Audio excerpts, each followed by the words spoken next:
Well, hey there once again, Wildcat fans. Welcome back. You probably thought we forgot about you, but no, that's not the case. It's just been crazy with weather and travel schedules and other things to get in here. But we're glad to be here today. I'm Brad Welburn, and I'm joined, as you can see here to my left, by our head men's basketball coach, Reni Mason, as we kind of do a quick recap of what we've missed since our last conversation and then kind of look ahead to what we have coming up. And so, Coach, we'll jump right into it. I talked to him a little bit about the past, I guess, handful of games, obviously coming off of a good win on Monday night against Belhaven, but a lot of different games in that stretch where you were right there. I mean, you look back even last week, the Laterno game and then the overtime game against Tyler and then the game against Mary Hardin Baylor. I think at least those three for sure, you feel like definitely could have won and then paying off against Belhaven at least. I can't say enough for the effort that our kids have given us while we've been on the road. Yeah. Definitely those three games that you talked about, we could have easily won. We're still growing, we're still learning. It's tough to play on the road in this league. I've told people I think we're about a year away from having a complete understanding with experience and things of that nature. But hats off to the Wildcats basketball team because they have done a tremendous job of showing fortitude and resilience through this process that we've gone through. To pick up a win Monday night was huge for our program, not because it adds a lot of spice to what we do, but I think it's a reward for the work that they've worked on day in and day out. Didn't see some of the same mistakes. I think we only had 8 turnovers on Monday night, which is something we've been talking about the entire year. I thought we got great freshman play again out of Trey Ames and LaShard Powell, which is bright for the future. I'll just tell you, I'm excited about these guys and what they're going to do for this program. I think the foundation has been set. You bring up LaShard there, and I definitely want to talk to you about him as well because he's been playing well since the beginning of the year, but, you know, as freshman, all that sort of stuff, you're kind of curious as to whether it would be able to continue, but he's pretty good. He has sustained his effort from the beginning of the year. We always talk about the freshman wall.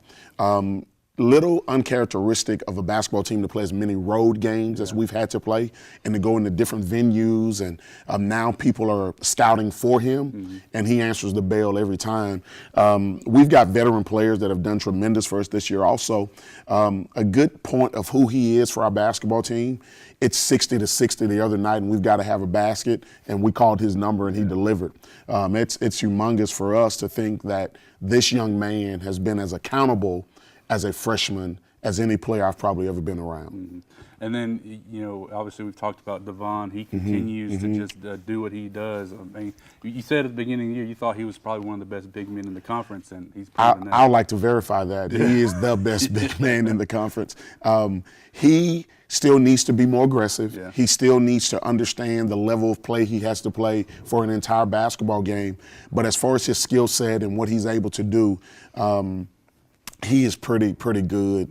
He's shooting over 65% from the field. He rebounds at a very high rate, and he doesn't say a word. And so we're trying to get a little better production out of him in terms of his level of play over a long period of time. We have a good basketball team. Our record doesn't indicate that, but sometimes basketball minds understand that it takes time. I feel very fortunate where our program is. All right, well, you know, we kind of just hit some general stuff there over the past few weeks where, you know, you mentioned all the road games. It turned into like an 8-game conference road trip overall, but I guess the positive side of it is that you have one more game this weekend against a good UT Dallas team, which we'll talk a little bit about, but you have the last 6 at home. So that's, I guess, a little bit of a good silver lining through the whole thing. We have freshmen that have never experienced playing in HOS. I think that the crowd that HOS brings for us, I think the enthusiasm that our students bring for us is something that our kids deserve. And so I'm excited to see how they perform in front of their home fans. We're mathematically still not out of this race.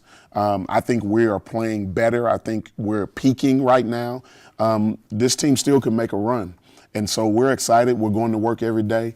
Kids are still just as excited about coming to practice. You would think with some of the stretches and tough losses that we've had, I know coaches that have lost their teams. To our kids' credit, to our assistant coaches' credit, we've stayed in it day in and day out. Our guys are still very positive.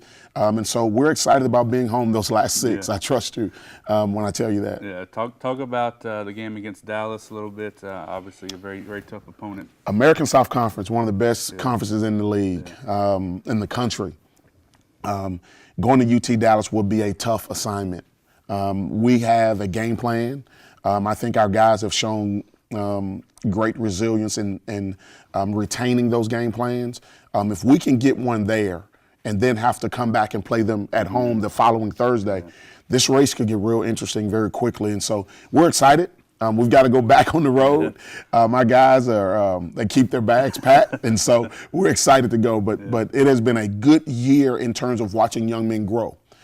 Tough as it relates to wins and losses, but when you look back on it in totality, we've grown as a program, and so I'm excited about that. And also the good thing, the way the schedule kind of sets up, you play all these last 7 games we have are against in-division opponents. So opportunity to really make some moves. That's exactly right. Put a little streak together. That's exactly right. And so we're excited about that. And we want to encourage all of our Wildcat fans to come out, not only to Rapides Coliseum to come and watch us, but our last 2 games that we had to flip a week ago because of some issues we had will be held in HOS. One of those nights will be alumni night. And so it's important that you come out and support our Wildcats, and we look forward to seeing you. Yeah, you can find that whole schedule on our website as well. Obviously, lcwildcats.net. You can find the game times and results and everything you need to know about Wildcats basketball. So be sure to check that out.